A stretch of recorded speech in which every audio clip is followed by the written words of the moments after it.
I'd like to start by introducing Dr. Bond, our president, for the presidential address.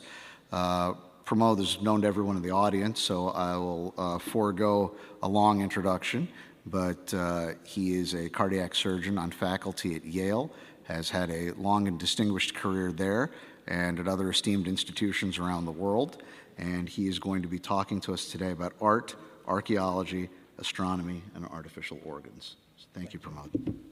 So good morning, everybody. And it's an incredible privilege and an opportunity that you offered to serve you. And I hope that this past year I have served you well and met your expectations. Today I stand before you not to talk about complex things, but I'm talking to you from heart to heart. I'm here to celebrate your achievements and what you have accomplished.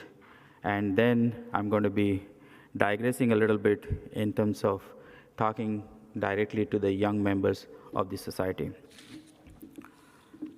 So first of all, congratulations are in order to the program committee and Dr. Keshava for putting together an incredible program, this conference together. I really congratulate all of them. And there are some numbers that I want you to know. 269 abstracts, higher than last year's, 16 student design, 9 medical device entrepreneurship forum applications. And this year we started a new session on Saturday. Don't forget, come on Saturday at 8 a.m. for innovation, entrepreneurship, and research. Anything that is too early, anything that is extremely innovative and has got a potential, there are 10 applications, and you will hear those 10 talks. A great achievement by Dr. Slaughter and Michelle. 4.2 is the impact factor of the ASAIO journal for this year. This is an incredible achievement of the journal. I also feel that as I'm going to be taking over this editor-in-chief job, I think Dr. Slaughter has made sure that the bar is set so high that I'll find it difficult to meet. So I look forward to taking this legacy forward from Dr. Slaughter. Thank you again for the board members, for all those who contributed. You have had your personal copy of the Platinum book. This builds upon the legacy of 2005 when the last gold book was released, and I hope that it meets your expectations. Also, thank you to the PRRI team, Oriel, Katie, and Crystal, for keeping up with me and allowing my vision to be converted into reality. I really appreciate all of their efforts, their incredible responsiveness, and their constant reminders that they would keep telling me as I would keep forgetting certain things. This year, we have a display of some historical items from the ICOT Museum. I thank them for collaborating with us. Remember, this is going to be a rotating display, so the display that you see in the morning will be a display, the afternoon one will be different, so please see their times. Whenever you have a break, go stop by.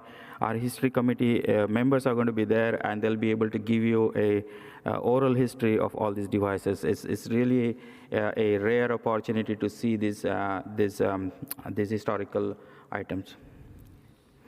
Another new thing that we did, we partnered with CTSNet. CTSNet, as many of you might know, is the largest body of cardiovascular and thoracic surgeons, as well as allied branches of it. And we have now understanding with them to put web material and put some of our meeting material and promotion online. So this gives us a much more wider portal now to address people who belong to the mechanical circulatory support systems, as well as other artificial organ systems that may not be directly related to us. Finally, I want to thank the ASAIO board for agreeing with a lot of the things that I wanted to bring this year, and enthusiastically supporting and participating in helping me achieve those things. This is a big thank you to all of you guys who took time off to come today and attend this conference. Today, in the audience and in the attendance, we have 70 medical and engineering students. This year, we reduced the registration fee. You are the future, and we wanted to invest in you. And we hope that you continue to be part of the ASAIO and keep coming every year. I wanted to thank Abiomed, Ventriflow, and UPMC, one of our sponsors, for this event. Thank you very much for your continued support. And our exhibitors, we really value our exhibitors, and I hope that we heard their feedback from last time. They wanted us to have more people in the exhibit hall. We have the museum pieces there now that will make sure that people are always going to be lingering around in the exhibit hall, and they'll have the opportunity to pitch their products with them. This year, I wanted to take an opportunity to congratulate 2 devices, and I'm going beyond the limitation of corporate and academic relationship at all, but I want to celebrate their achievement. An incredible years with HeartMate 3, 3,500 implants and continuing, and has made the device really a leader in durable LVAD devices. So big congratulations to HeartMate 3. As well as a big appreciation and congratulations to Impella. And on the lighter note, they have given all of us a hope when they got acquired for $16 billion. So we know that if you keep at it, there is a light at the end of the tunnel. And I was given the data about the Impella, how much usage is increasing of some of the newer devices. So please. I wanted to say this from the ASAIO podium, that we are really proud of your achievement. We are really proud of what you have achieved for our patients, and we really appreciate that. Now, many of you wonder where I come from. And yesterday there was a joke going around. My picture was on some of the candies that you may have noticed, because they thought that nobody knows me. And that's true. Maybe you don't know me, and you don't even know where I come from. So I changed my talk a little bit to tell you where actually I come from. So I'm proud to say that I come from the land of Gondwana. Have you ever heard of the land of Gondwana? So 200 million years ago, during the Triassic, you had the landmass, which was a Pangaea before, was just breaking down into 2 parts, Laurasia and Gondwana. And 66 million years ago, we all know that a meteor came and hit the Earth. That led to the extinction, one of the biggest extinction of animal species and plant species. Many of you may not know what happened after that. What happened was, for 2 million years, there were volcanic eruptions in the Deccan. Deccan is the middle part of India. Deccan traps are the ones which actually are responsible for giving one of the most beautiful vistas in inner part of India. This is where I grew up. This is where I grew up, on these Deccan traps. Some of these volcanic rocks are 2 miles in depth. And also close to where I was born is a meteor impact site, 50,000 years old. You can see this is called Lonar, and it's just close to where I was born. And you can see the incredible beauty of nature that I was exposed to as I was growing up. Also, nature throws you surprises. Just a few years ago, an algae bloom turned this entire lake into a pink lake. So I had an incredible exposure to nature and living with nature. But the most important thing was this geologic formation, these astronomical events did something called the basalt salt, one of the most hardest rock you can cut. And here you can see the Kailasa temple at Ellora. It is rock cut temple from the top down. So if we think that we have incredibly modern technology to do things, look at this temple. And you will know that we are just rehashing what can be achieved again and again. And it also has a World Heritage Site of the Ajanta Caves. This is where I took inspiration for a lot of my work, not from the religious iconography, but from the iconography, the incredible technical skills of cutting a stone. Also close to where I was born is the missing puzzle in the human evolution called Narmada Man. It's close to a Narmada River in Jabalpur. And this is a unique specimen nowhere found in the world.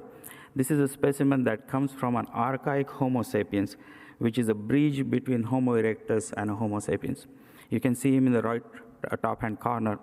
And this man was incredibly skilled in drawing these drawings. These are drawings which are as old as 40,000 years in Bhimbetka, close to where I was born. And on the left, thanks to this ancient human, some of these dinosaur eggs were saved because these dinosaur eggs that we find in India, they were considered as a religious symbol, and they were covered with a lot of religious ointments and everything. So I was telling you that where I took the inspiration, one of the biggest inspiration for art in me came from Ajanta, the fluid tones. These are murals which are actually plastered on miles and miles of a rock-cut caves. They're not one or two. There are more than 30 caves in that complex, and there are multitudes of these caves around a trade route which crosses the middle of India. And I was incredibly fortunate to be exposed to this. As I told you, I wasn't much interested in the religious part of it, but this shows some of the artistic expression that influenced my life as I grew. This is a 22-feet statue of Buddha, the longest reclining Buddha in the world. And you can see how the artist has thought about the weight of the head squashing the pillow. And this picture doesn't do justice because I was not even able to take this whole picture because there's a part of it has been cut off.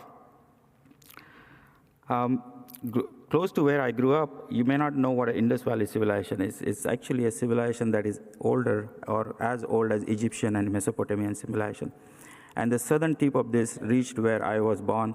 You see some of these lost wax castings, and you see this right in the left lower corner, you see the finely polished stone with a central hole in it that is for holding a wooden post.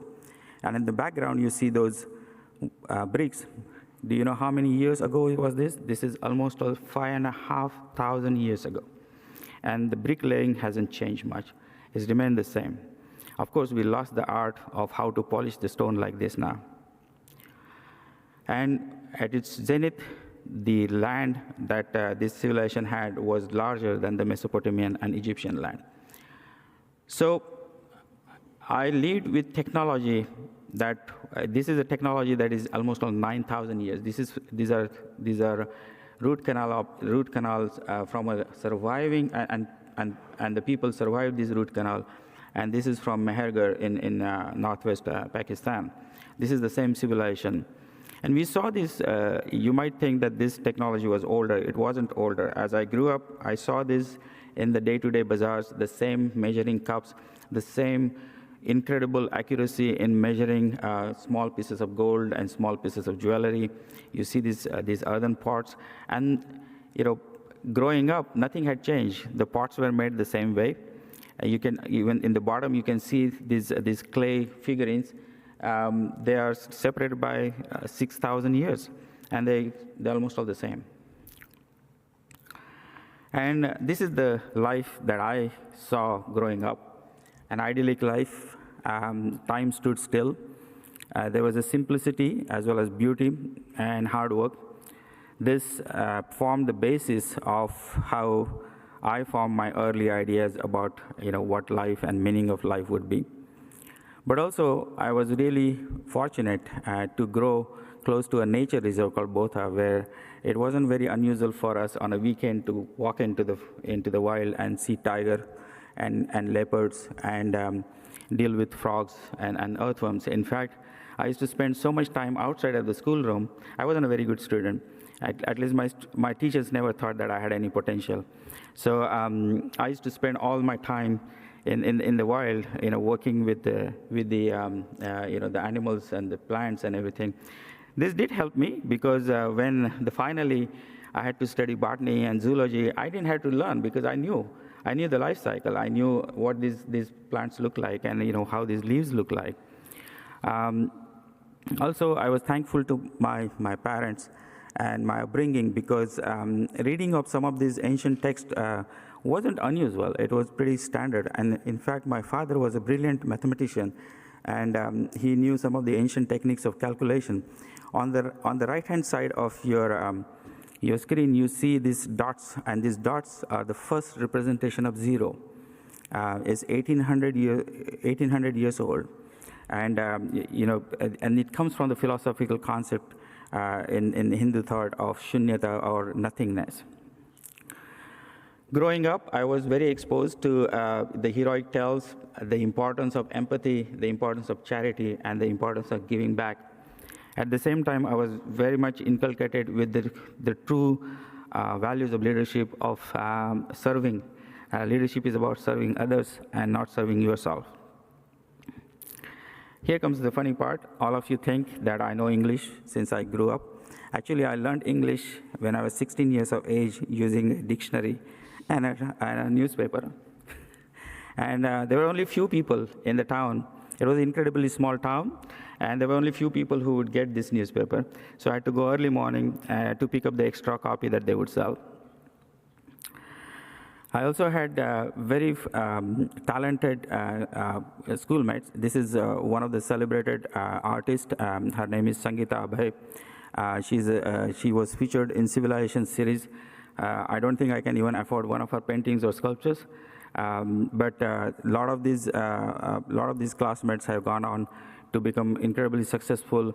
One of them actually is an administrator for a population of 20 million people, and others have gone to become JDs and entrepreneurs. I think there was something special in the water that we all drank. I'm still waiting for the effect of that on me. The rest of them already had that effect. Coming to this idyllic life, there was also another introduction to technology, and this is one of the examples, because nothing in my house would be thrown away. Everything had to be repaired again and again. And there was this old radio that everybody gave up on repairing. The last guy in the town said that there's nothing he can do to fix this radio. And when I was young, I would keep switching and keep switching these vacuum tubes in this radio, and till I left home, I made sure that this radio worked. Fixing your bicycle or fixing any of the things in the house was very simple. And I think with the art, I was introduced to the technology at that time, and I could see the beauty of how the nature can transform some of these things into technology. As I told you before, nature was all over around me, and I took full advantage of that instead of spending all my time in school and reading. Then I came to Bombay, the hustle and bustle of Bombay, and to the medical school, right? And I wanted to read Gray's Anatomy. Not this Gray's Anatomy, though. The Gray's Anatomy that I read was this. And many of you might not know, if you see the name of this guy, Henry Van Dyke Carter, he's the illustrator of Gray's Anatomy. And I think he was listed as a co-author on Gray's Anatomy till, I think, the 31st edition. He was the professor of anatomy in my medical school for 22 years, and then went on to become the dean of the medical school. We had the best anatomy museum in the world that time when I studied anatomy. And so I was incredibly lucky to have exposed to that. There was also a lot of history in that institution. It was one of the oldest medical institutions, and actually, Robert Koch, the Nobel Prize winner who discovered tuberculosis bacilli, was actually there for 2 years working on vaccine for cholera and plague. This is me on the right-hand side. As you can see, least interested in medical studies. I'm reading a current magazine on the news, one of the popular magazines. But I was mostly impressed by this guy on the left. This is one of my badge, the small badge that we used to go from time to time. And this is my second-year MD. His name is Dr. Chabria. And he was a great storyteller. And he would tell us the stories about how his training took place. And his training took place with Dr. P.K. Sen. And all about the chronic mitral disease, the rheumatic disease, and the heart disease. So from second-year MD, I was lucky to be exposed to heart surgery. This developed a lot of my interest in thoracic and vascular, and I would normally sneak from the general surgical operating room of Dr. Chabria to his bronchoscopy suite where he used to do all the rigid bronchoscopies. Esophageectomy was pretty common because esophageal cancer is very, very common in India, and so that exposure helped a lot. This is the first person on the left, Poonam Bijlani. She was very instrumental. I was incredibly lucky to have some very strong women have an influence on my career, and she was one of them who actually nurtured the surgical spirit in me, helped me, mentored me, and advised me as to how to progress in this field. And the other two gentlemen, helped me immensely in developing my surgical skills. I went on to choose Dr. Tempton Udwadia, who's considered as the father of laparoscopic surgery in India. I went and told him, sir, I'm going to choose you as my guide for my doctoral thesis. Within 30 days, I came to know that he decided to retire. I don't know whether that was the influence of me approaching him, and he thought that this is just too much at this time. But the story of Dr. Udwadia is that he worked with Dr. Praful Kumar Sen. Many of you may not know, after the first heart transplant in South Africa by Christian Barnard, the second by Adrian Controvis, and the third by Norman Shumway, do you know who did who was the fourth surgeon to do the heart transplant? It was Dr. P.K. Sen in Bombay. You can see these reports from those transplants. Both those recipients, retrospectively speaking, are uncandidate. They have severe pulmonary hypertension. Of course, there was a scathing rebuke to this experimentation, and actually you can see a modern revision of that in the right bottom corner. It's a very fascinating read to see how this transplant came about. So I grew up in my MDE studies, being exposed to all this throughout my residency.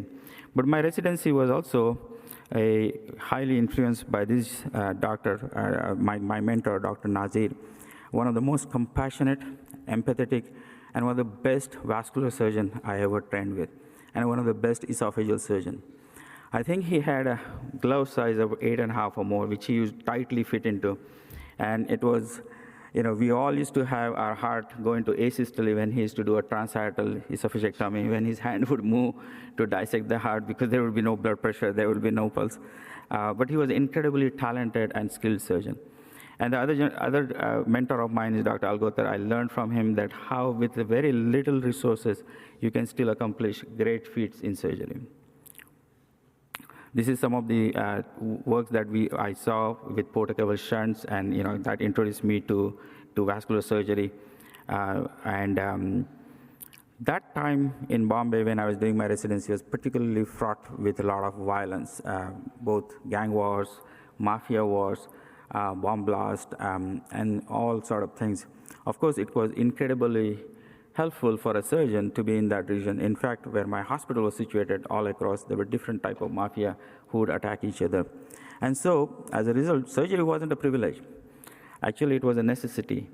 And this, not only just me, but all my batchmates who were there with me have gone on to become extremely successful physicians. Some of them treating bariatric disease, some of them treating other diseases, as well as become very successful medical entrepreneurs in opening large hospitals and being extremely successful in their practice. And towards the end of this training, I met my better half, Rigu. She's sitting there, smiling. Extremely compassionate person, and also a very composed person. If without her, I wouldn't be here. I don't even know my bank details, by the way. Maybe that is for good reason that she keeps it away from me. But she helps navigate everything for me. I'm really thankful to have her as a life member. And you can see on her face, she's extremely empathetic. And I don't have to prove that, because just look at me, and you know that she's very empathetic that she married me, right? So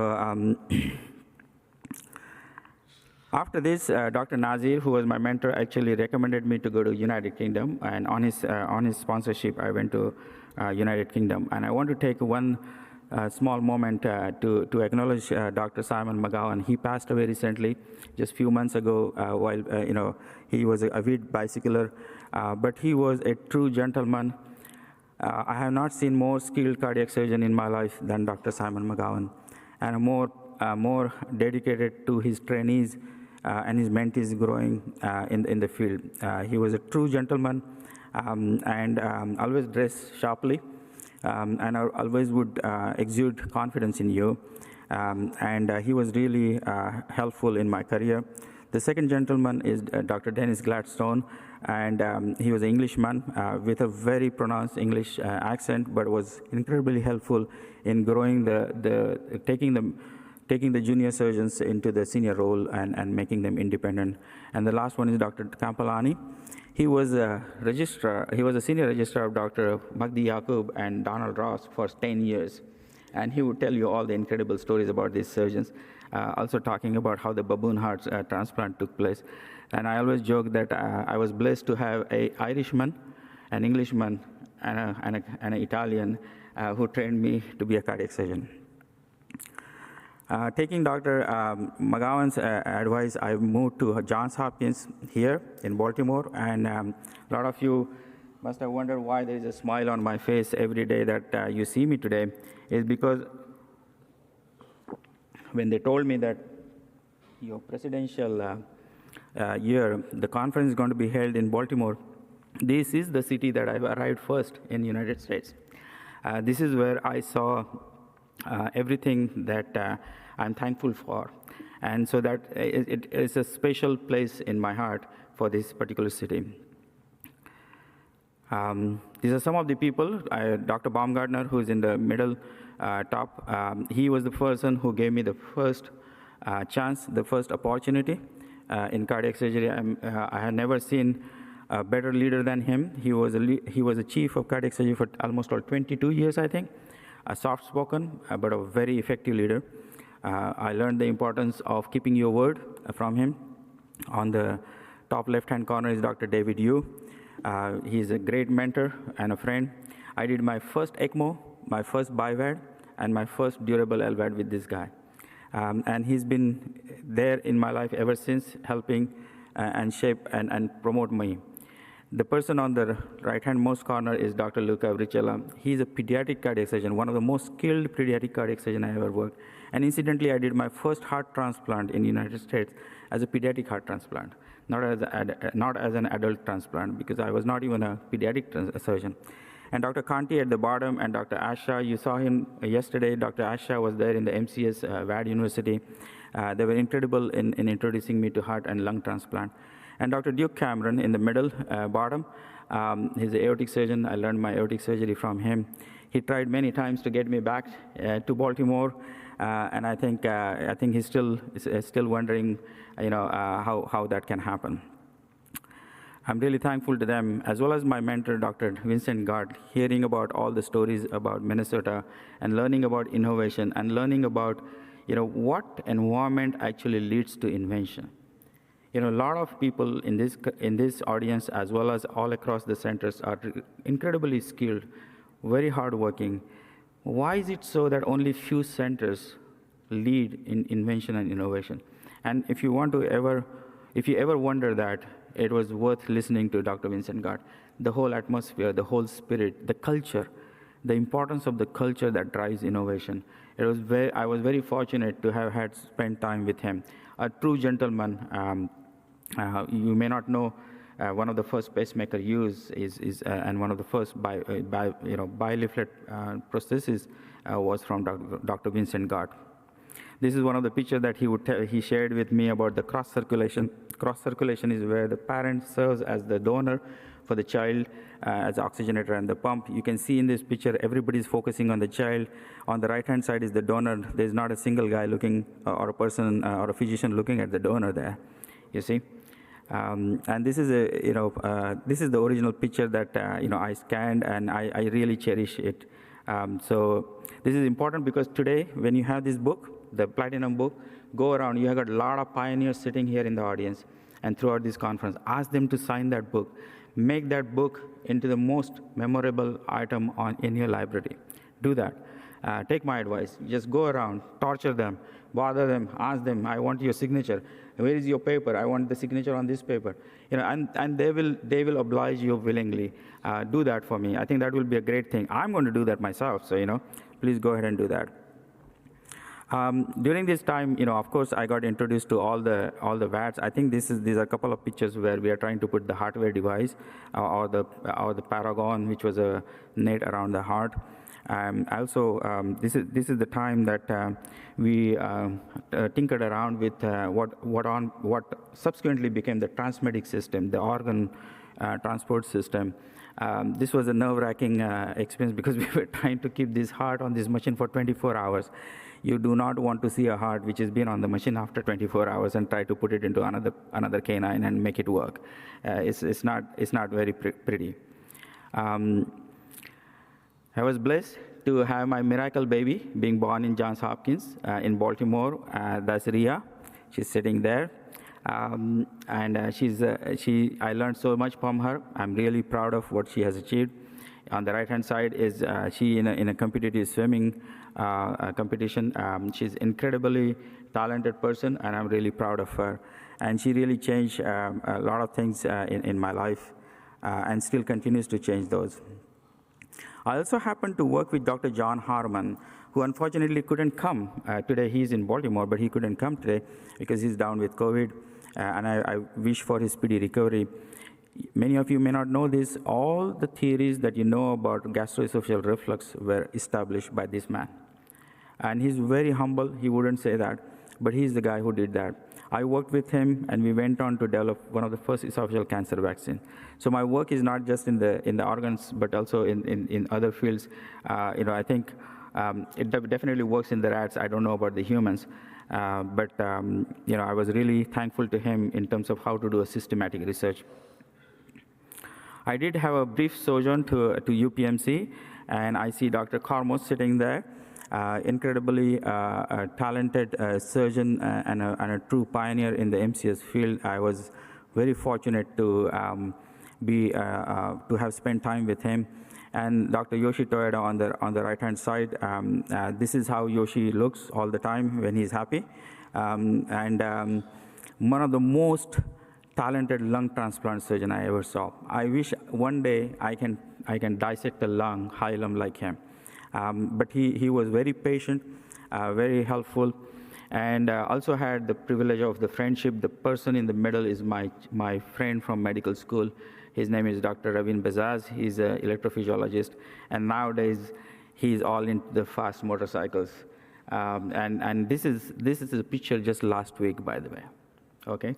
So, incredibly talented guy. I then moved to Yale because I was looking for a warmer climate, and this is what I got. I really got the warm climate that I was looking for, and this is from the first winter, I guess. I'm also very lucky to work with one of the most celebrated pediatric and adult cardiac surgeons, aortic surgeons, as well as one of the most skilled robotic surgeon.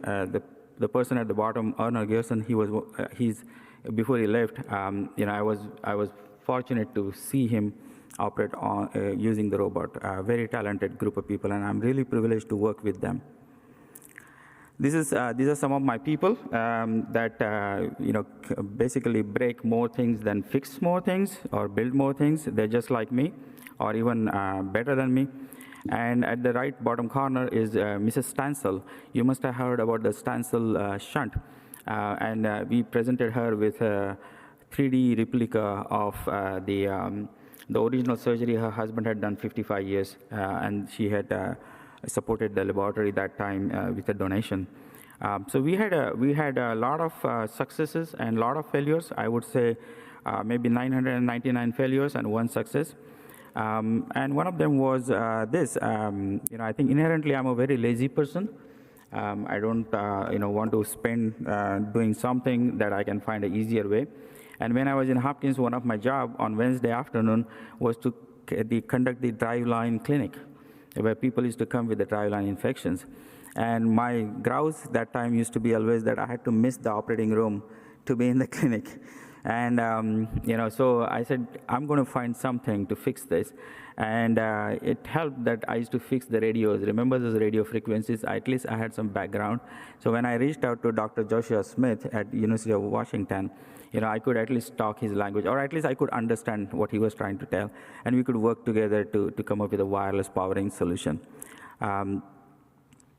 Also, remember those times in the wild, walking through and looking at nature and wondering how nature works. So when I was looking for a solution for a non-thrombotic surface, when I teamed with Dr. Varanasi, many of you may not know this. Few years ago, he was the Times 100 most influential person. When I spoke to him, he was so generous. He took me through the surface chemistry, principles, and I could instantaneously realize how this can work, because this works in nature. That's why you don't see decayed leaves, or you don't see decayed flowers after a rain. All the water washes off. We did tinker with some esoteric ideas. Some of them found commercial application and has become commercially successful. Some of them are still in the pipeline. Most of these were inspired by how nature works, not necessarily biomimetic, but trying to understand how the avian physiology works. I have a fixation for avian physiology. Every winter, I feed a lot of birds, and I marvel at how they can go against gravity and come back against gravity. I marvel at their pulmonary circulation. I marvel at their cardiovascular physiology. And that is some of the inspiration for some of the work that I do. When I was in Yale, I was blessed with this another miracle of me. She's sitting there. And a truly artistic person with an artistic bent. She really ignited the artist back in me. And she wanted a castle. She wanted a castle. Every time you would ask her when she was 4 years old, you ask her, Trisha, what do you want? I want a castle. You need to move in a castle. So during the pandemic, I helped design this tree house. This is in our backyard. And I'm really proud of her, that what she wants, she always gets. But she also, initiates some of the artistic. She brings the best artists in me. Sometimes medicine can also be amusing. This is a lady who came with her husband, and I was talking to her, and her husband required some kind of open heart surgery, and I was just trying to be very nice and tell her that you may not know what heart surgery is. And she just looked at me coolly, and then she said, well, she said, you know what? I was the head nurse of Dr. Charles Fillmore Bailey, and I did all those heart operations with him. And then she brought this Time magazine to show me. Incredibly, her husband is the guy who actually designed the re-entry cones for the ballistic missiles so that they don't burn out. So medicine does, practicing medicine is very, satisfying. I always joke that all my childhood friends went on to become famous artists. And, many of you may not know this. I never wanted to be a surgeon. I never wanted to be a doctor. I wanted to be an artist or an archaeologist or a writer. And, but life took some different turn. And you can see this single family here, 1 year apart. So you had to keep your open mind. You had to keep your views, focused on what work you do. I'm also incredibly thankful to the Yale leadership. This is Dr. Peter Salovey. You may know him. He's the president of the Yale University. He just stepped down. And we just had a new president. And on the right is a lot of the people who support our innovation and entrepreneurship at Yale. And now I'm going to come to directly talk to the medical students and the engineers and the innovators and the people in the crowd. And going to spend the rest of a few minutes to tell you as to what we heard and what we saw and where I think we should focus on. A lot of these things may not be palatable to few people, but I think, at least listen to me, because after all, I have the podium. So please, indulge me for a few minutes. So we know ECMO, right? We truly seen the value, incredible value of ECMO during the pandemic. And we've seen the rapid progress that ECMO made. But also one of the key things, the key invention that I see would help this field is a portable MRIs. Really being able to assess the neurological function so that we can move to the next stage or we can discontinue the support. Really, really important. This is really helping,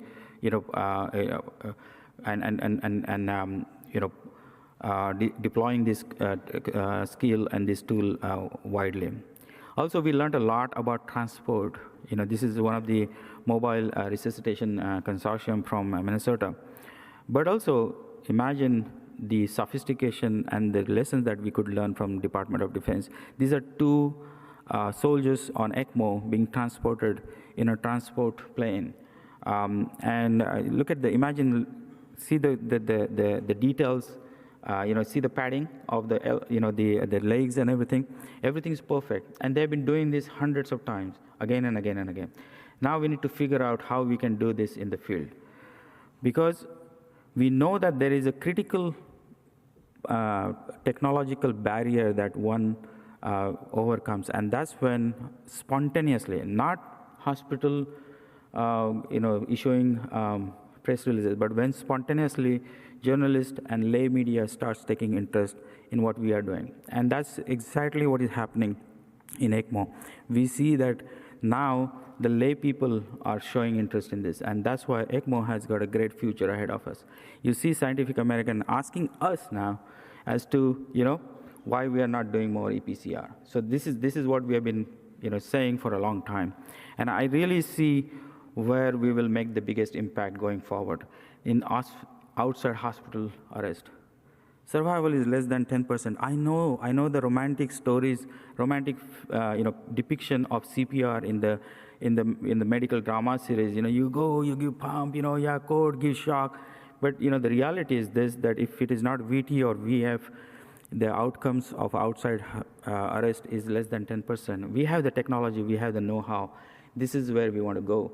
This is where we want to have a deployable system that an EMT can put in, and you don't need it for more than 1 or 2 hours. Just that golden hour, you need to bring that patient, then convert him to another support that you want to. And this is where you want to see.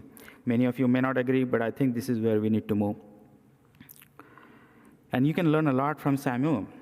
In the right bottom hand picture that you see is in the same hall where the Mona Lisa is actually displayed. And the SAMU has shown the way. They have incredible outcomes. This is, and this is with a cumbersome system that currently we have. Remembering my cross-circulation lesson from Dr. Vincent Gart, I think we have heard a lot. Last year, we had Dr. Bartley Griffith talking to us about xenotransplantation. And I think truly when you see xenotransplantation, and we do have to be innovative and go back sometime in history to see where we failed and whether we can fix it. Cross-circulation for treating acute liver failure. 2,000 people get acute fulminant liver failure, and 1,000 of them die waiting just for the liver. We really have, and these are not people who are alcoholics. These are people who are dying of, fulminant liver failure because of infections or poisonings. And you can see the way forward. If you have a xenogenic liver, Dr. Basheta, he's one of our member of ASAIO. I'm really proud some of the work which is coming out of his lab using xenografts or xeno organs to clear the toxins. And this is another recent report talking about bridge to transplant or recovery. And, I always have got lots of flights of fancy. My wife always keeps me grounded, but, doesn't stop me from daydreaming. And if you look at it, artificial placenta or artificial womb means you cannot go to in the galaxy to another planet. Yes, you can take seeds with you, you can grow seeds and all, but you will need livestock. Right?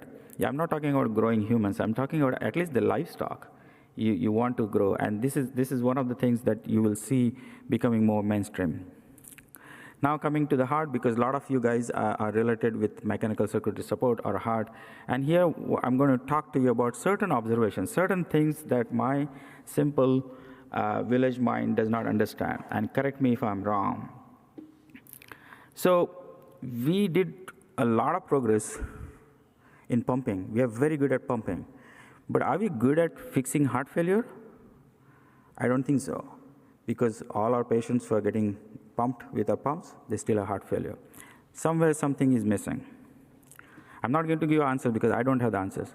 Another thing is, we have incredible technology, better technology than a Lamborghini that you drive, right? But we cannot meet the physiological demand. We come boom, boom, like, the motorcycles for it. We can't we can't meet the demand. Another thing is that this has given me number of nights of night sweats and headache and what you call a feeling that somehow I'm inadequate. This is the guidance model of cardiac output. Have you ever wondered, every book shows you right atrial pressure of 2? Do you see right atrial pressure of 2 in practice? When did you see right atrial pressure of 2? And then you went on to think about cardiac output. So think about few of these things. This is just a model. This is one model. And you can, if you dig deep into physiological literature, you'll see that there are certain limitations of this model. And there are certain questions that I still ask myself. How do you get high cardiac output when you have a compromised pump from this model, for example? Like if you cross-clamp the aorta in an animal, you get 25% jump in the cardiac output. Not only that, if you have septic shock, you have a dysfunctional heart, but you have got a higher cardiac output. How is that happening? How is that possible? If we studied that model, spending endless nights, trying to understand it. Another thing is that an exercise heart accounts only for 50% of the cardiac output in high-performance athletes. So where does the other 50% come from? Have you wondered? So maybe there's some piece of this puzzle that we're missing. This is Libo. You know who Libo was? He was a cardiac surgeon. And he had thought about this. So we are not people who are thinking about this first. He thought about it. And he thought that maybe you don't need a heart to have a flow. You see? And you can actually reverse the flow. And these are rigid tubes. Maybe there's a way to treat a lot of the peripheral circulation. We have not touched the peripheral circulation. We still focus on the heart, where we say the blood volume, 5% of the blood volume is there, 70% of it is in the venous system and the capillary system. So maybe there's something that we are not focusing on. So we may need to have a relook. Another thing that always fascinates, we have got one of the best MRI and radiology department in Yale, really proud of them. And you look at these cardiac MRIs come one after the another, and you remember everybody telling you in the medical school, heart does ringing action, squeezes the blood, like, wringing the cloth, wringing the towel and everything. Well, if it rings, then why does the shape of the heart doesn't change during the systole and the diastole at all? It stays the same. Right? So you're pumping. What's happening? So it's certain, stupid things that I keep thinking about. This is one of them. I do really want to take the opportunity, and this is the only, I would say, a selfish achievement that I want to have is I want you guys to think about the brain. We are the Artificial Internal Organ Society, and there's one organ that we haven't really paid attention to, and that's brain. 15% of the people have schizophrenia. Other 15% have got depression, mania, and other psychiatric disorders. And we still give this therapy. This is the standard of care. This is the standard of care. We really need to do better. We really need to look into, you guys have the incredible skills in circuits, in understanding impedance, in understanding electricity, in understanding electromagnetic waves. You don't need nanobots, but you have got some technology that you can today deploy. This is where we want to be, because when I see as the next editor-in-chief, I want to be able to change the direction and have more and more focus on this one organ that we haven't conquered yet. We still are failing. You can see some of these incredible results with deep brain stimulation. Can you see drilling 2 holes in your skull and putting 2 rods in? We can do better. There can be a better way of doing this. And you can see in the bottom, spinal cord injuries, and the quadriplegic who can walk with a spinal cord stimulation. So there is a tremendous potential there. We just haven't put our focus there. This is something that we toyed and showed in the bench talk. We thought that a lot of people have a transverse sinus stenosis, and you actually go and put a stent in there. You see, you get this idiopathic cerebral hypertension, and you put this stent, and they're fine. So putting stent in the venous system in the brain is fine. So we use the transmit stent in the, we wanted to put a transmit stent in the transverse sinus, and a tiny 2 millimeter stent. Then we can put in any part of the cerebrum, because remember one thing: there are no valves, right, in the venous side of the brain. So you can really put two very, very tiny receive electrodes. So the last thing that I want to talk to some of the medical students is, remember, this is the reality you're going to face. This is the reality you're going to face, the electronic health record, not something to do with organ representation, but with all your incredible knowledge of coding and computer system. Go and read this article in Fortune, which came a few years ago. I'm going to tell you just a few numbers. 4,000 clicks, an ER doctor clicks in 8-hour shift. He or she spends 6 hours with the electronic health record and only 5 hours with the patient. 3,243 errors in the current electronic health record system, according to one of the studies. We can definitely do better than what we have currently. We have got much more better social media, we have got much more better things, and maybe we need to have a dedicated operating system that can target this. A lot of you have heard about AI. Everybody is on the upswing of AI. Everybody wants to invest money into AI. And I just wanted to kind of touch very briefly on this and reflect on what I feel. Absolutely, artificial intelligence and machine learning has got an incredible potential in pattern recognition, in radiology, pathology, laboratory values, in looking at incredible data over the time, and so on and so forth. And yes, it will revolutionize the way we do things, but that will be the end of it, because beyond accuracy, the main problem in medicine is not accuracy. So when I every time I hear, and I do get introduced to a lot of these AI entrepreneurs who are coming and pitching these things, and it's very amusing that somehow they feel that we just can't diagnose things. Everybody says, I'm going to improve your diagnostic accuracy. And I'm going to say, who's going to use this? You. And you're telling me that I can't diagnose? You think that's the problem? That's not the problem. The problem is access. Problem is not about diagnostic. You spend enough amount of time, you can always get something right. And after all, you're a human being, so you're going to make a mistake. And even you can never be 100%. But access to healthcare is the biggest problem. Currently, there are some stark statistics. It takes you 120 minutes in a doctor's office. If you're lucky to get the appointment, first of all, try calling your PCP or try calling any of your doctors and say, I want to be seen this afternoon. How many of you can be seen? 0. This week, maybe 1 or 2. Next week, possibly. And the physician spends only 20 minutes with you. And don't forget one thing, if you're a working mother or you're a working father or you're a working person, you're going to take a half a day off from work. You see, this is the reality. So no matter how much generative AI you want to push into medicine, this brick and mortar dynamics, unless we change that, we will not have progress. So a lot of you, I met few of you engineers and few of the medical students who can write these applications. They're very good at iOS and Android platforms and all. This is something to ponder on. You don't have to be fully qualified doctor or engineer before you can actually do this. So go ahead and try and tinker with it. Another big concern with AI is always going to be black box, because we have been telling people for thousands of years, thousands of years ago, it was, my teacher told me, and that's why this happens. Then we told, oh, this case series of people, show these kind of symptoms, and that's why we do this.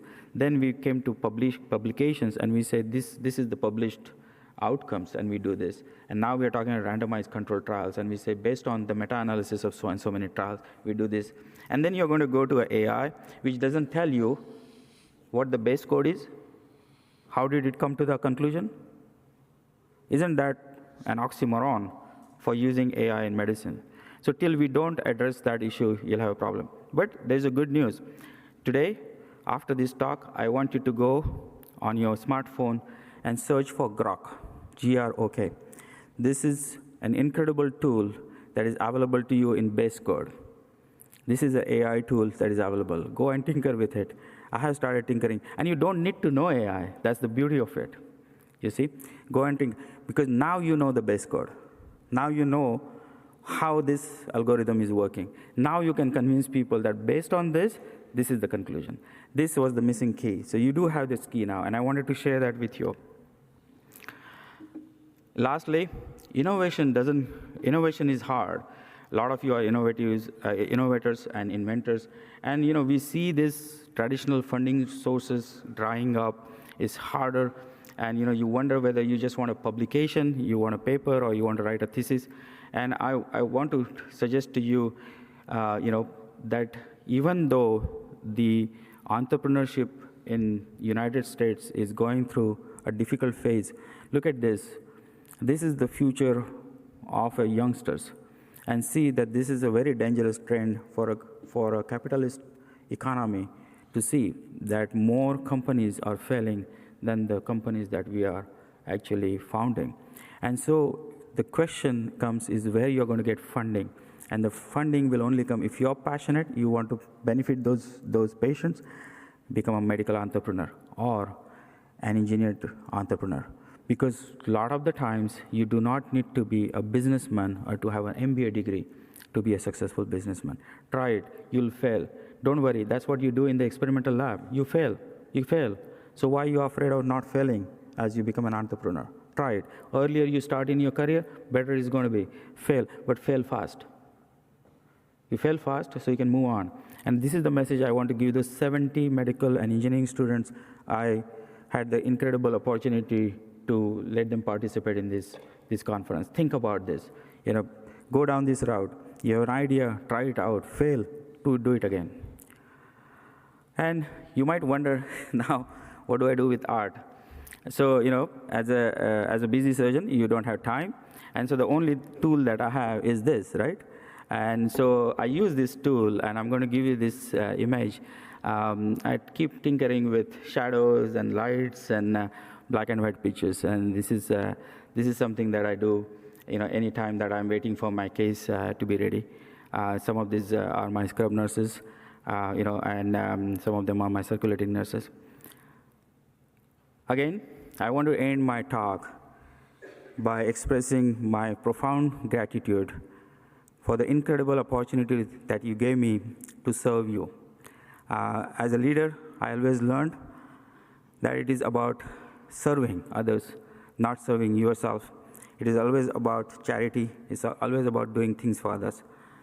So I thank you today for giving me this incredible opportunity. Thank you very much. Now I'm going to tell you what inspires me the most and what I learned when I used to hear those incredible stories growing up with my mom and my grandmother, and reading those books that I showed you. I'm sure you heard about Bhagavad Gita. You can go to Oppenheimer. It's in an incredible scene. You can see the mention of that book. But seriously speaking, if we don't respect our elders, and if we don't set a culture that respects our elders and celebrates their achievements, we are nothing. And that's why the next phase of this celebration is celebrating the achievement of our incredible pioneers. And we chose 3 of them for this year. I want to introduce you Dr. Robert Bartlett. And I would urge you to look at his work, an incredible amount of work that he has done. Single-minded, dedicating all his entire life to promoting and popularizing extracorporeal membrane oxygenation. He truly is the father of ECMO. And I would urge you going forward that when you mention about him, start mentioning that he's the father of ECMO. He truly is. We're really thankful to him for the research that came from his lab. 50 years going with NIH funding. Yeah, incredible. Yeah, incredible. And I'm really, really proud, and I'm really humbled to ask Dr. Bartlett to come and receive this award in the memory of my father and mother. Many of you may not know this. My entire family, including my in-laws, suffered from cardiac and vascular diseases throughout their life.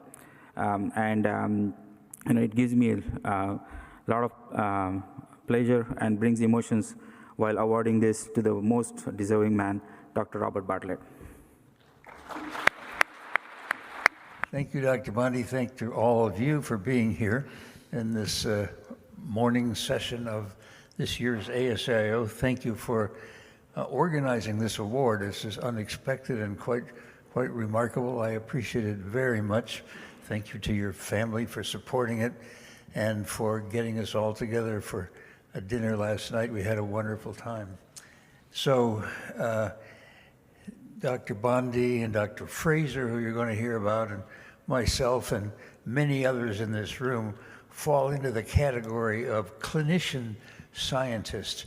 They're wonderful specialists in bioengineering and industry and blood surface interaction and so on.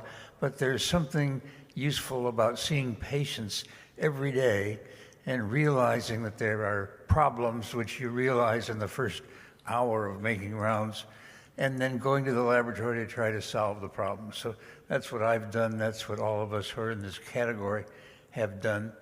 So for the young people in the room, if you're clinicians, I encourage you to observe the problems and fix them in the laboratory. Thank you so much. It gives me next a great pleasure. Who doesn't know Dr. Fraser?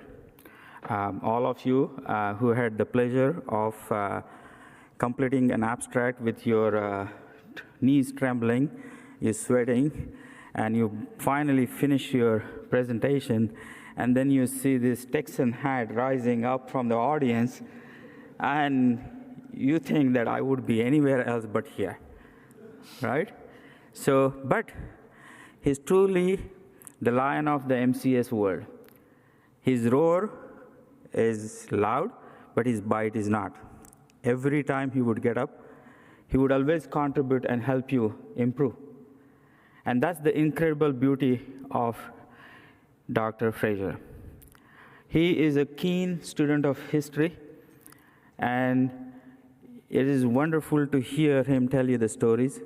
At the same time, it is very inspiring to see an absolute courageous surgeon taking on some of the challenging cases when the rest of the world was not doing, when the rest of the world was having second doubts, and accomplishing the largest number of mechanical circulatory device implantation in the world, I would say. And he's a true inspiration. Don't forget what Dr. Bartlett just said. He has an incredibly successful laboratory.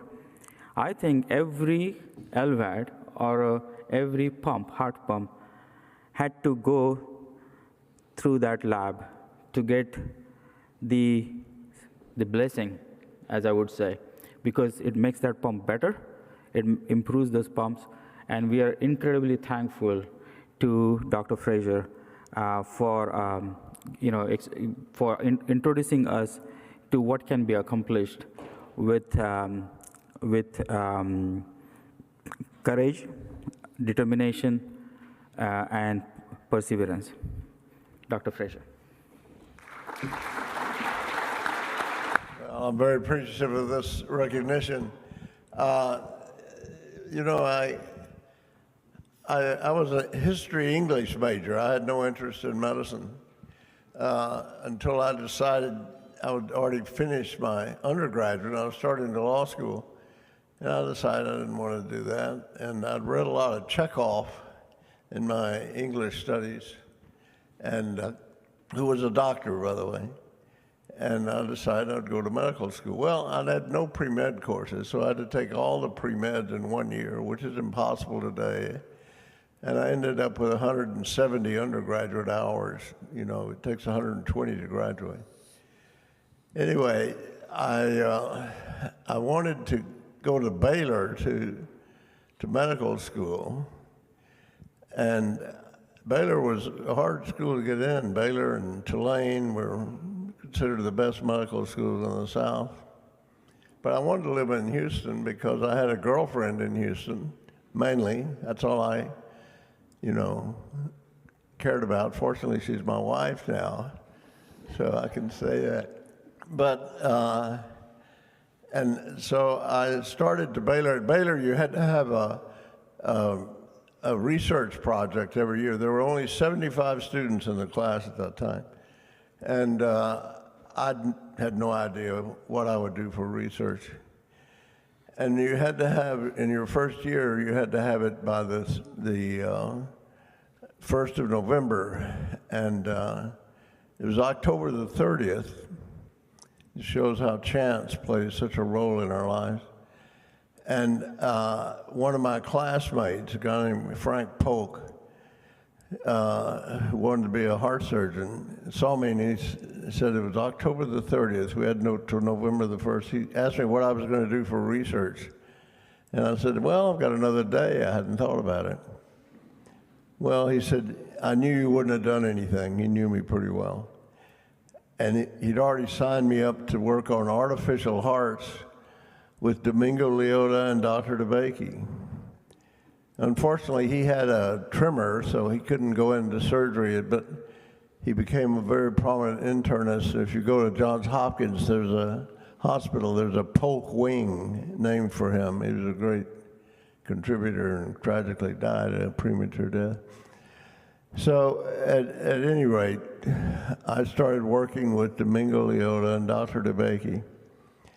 And every 4 years, I did a research project in that.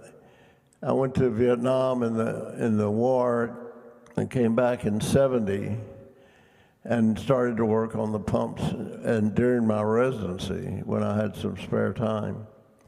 And I finished in '76, continued to work on the pulsatile pumps. And the first pump approved by the FDA was one I developed in my lab. But I began to realize that you had to have, these pumps only lasted about 2 years. And so they were only realistically a bridge to transplant. And of course, we didn't have enough organ donors for transplants as it was. So I started working on continuous flow pumps. And I felt that that was the only way out of that. Well, nobody agreed with me. There was an Australian named Leonard Golding who worked at the Cleveland Clinic, and he was interested in it, but tragically he had a stroke.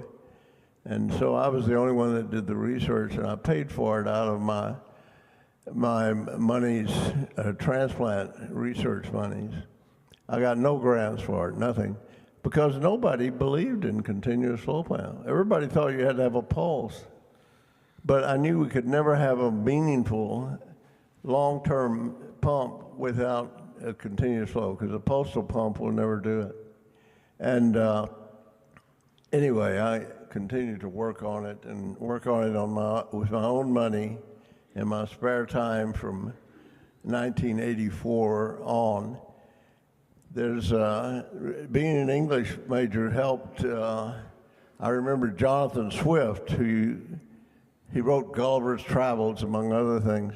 But in 1711, he said, you can tell when somebody's got a good idea because everybody else will be against it. So everybody else was against it. And I was fortunate to keep working and keep working on the continuous flow pumps. Actually, Dr. DeBakey helped also in that whole research. He was very important in the whole field of devices. And of course, we started putting the pumps in. Dr. DeBakey put the first continuous flow pump. It was badly designed, but he was so mad at me because I went with Dr. Cooley that he wouldn't speak to me. But and we started putting in the Jarvik pump, which worked, and was a very good pump. We're also working with Daniel Timms and Billy Cohn on a total artificial heart that's just totally magnetically suspended. Dr. Vakey told me in 1965, there'd be 100,000 Americans with artificial hearts by 1980. Well, there wasn't, because the technology wasn't there. But I think the technology is here now, and I think many in this room, hopefully will see the day where we don't have to do heart transplants and depend on someone else's misfortune to help our patients. So I really appreciate your being here, and I have to say I did spend a lot of hours working on this. Always going back to my English major, I remember Rupert Brooks' poem, From Quiet Homes and First Beginnings, Out to the Undiscovered Ends. There's nothing worth the wear of winning but laughter and the love of friends.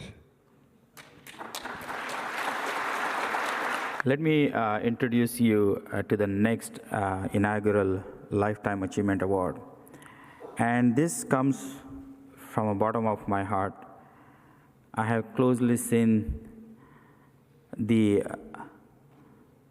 after effects of losing someone very young with a cardiovascular disease. It not just affects the loss of that person, but also the whole family, the dependents, and everybody else. The whole thing changes.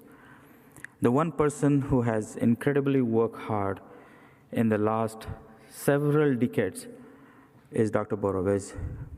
He's a most humble person that I ever met in my life, most helpful, and he reminds me that if you have great ideas, don't tell that to a small-minded person because they'll destroy it. If you have great ideas, go and tell that to the great minds. They will make them grow. I remember the first time I went into his office to tell him about wireless powering, and he was that great man. He was that great man who actually, not only showed me the potential, but also brought me down on the ground saying that you will need money to develop this. You will need corporate support, or you will need to be in corporate. But most importantly, besides my personal experience with Dr. Borovez, he is a truly incredible innovator and inventor, and also a great teacher. He has influenced, I would say, far more engineers in his lifetime than any other university will be able to achieve through his work, through his laboratory, and through his accomplishment.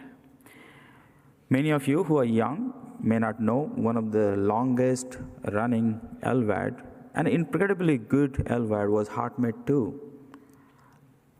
Dr. Borovez is the guy who designed it. The largest number of people with a durable LVADs, if you want to look, they'll be HeartMate 2. And that's Dr. Harvey Borovez's contribution. And not only that, even today, you reach out to him, he'll always find time for you. Incredibly humble person, very smart, very intelligent man. And I'm really, really proud and honored to present the next Lifetime Achievement Awards to Dr. Borovez. So I have a little funny story, because I don't know what I could say after Professor Bond and his talk and what he just mentioned. But this award, like everyone here on a weekday sitting at my desk, a barrage of emails, I don't even know what to do with them all. And one email appears and it's from ASAIO. And I'm thinking, what have I done? I must not have completed my paper review. There are probably abstracts I haven't reviewed. An editor somewhere is reminding me what I haven't done. So maybe what I should do is just delete this email. That way, when the editor says, "Where's your review?" I say, "I never received your email. So how can you blame me if I never even received the email to begin with?" But I did open the email, and I thought there was an incorrect email address because this award was being offered to me, and I still can't wrap my arms around it. But I would say among the most important words from Professor Bond was the value of mentorship.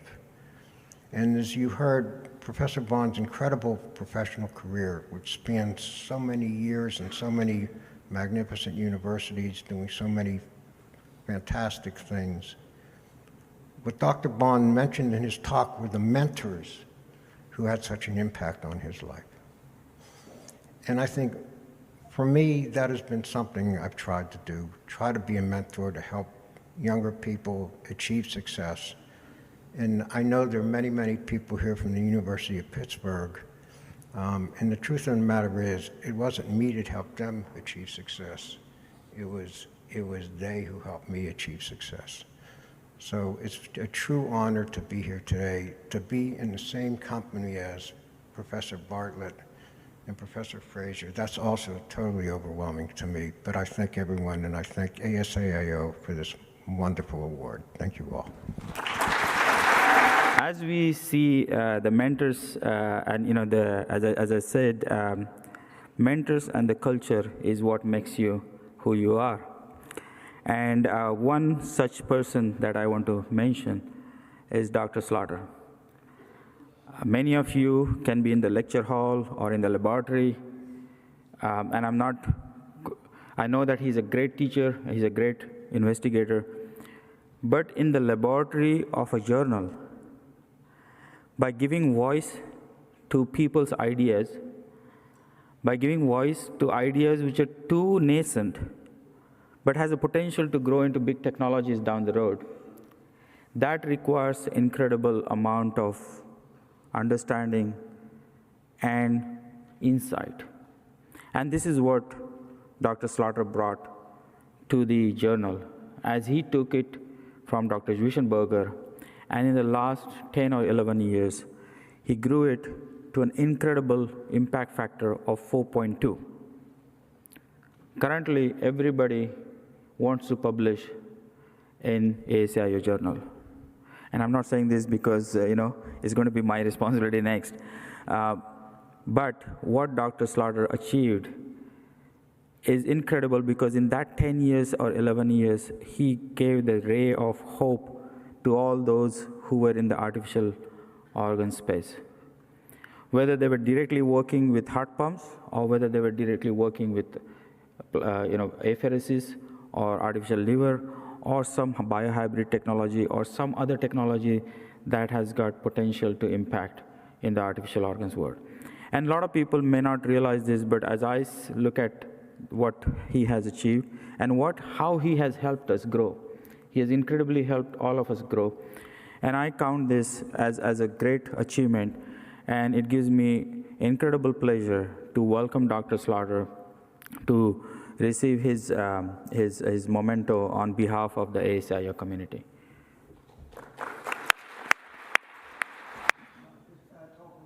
I wish I wore a tie this morning, but so like the giants before you, though, I say is people always ask, it's mentors that really help. And what I always claim when people ask what I do is I build teams and solve problems. And through the ASAIO Journal, I was able to build an outstanding team of section editors, editorial board, and reviewers. And the success is really the team that we built. I'm lucky enough to sort of get a lot of the sort of accolades and congratulations, but it really is team building. And I encourage you all to do the same in your careers. And then last but not least, I can't say enough about ASAIO.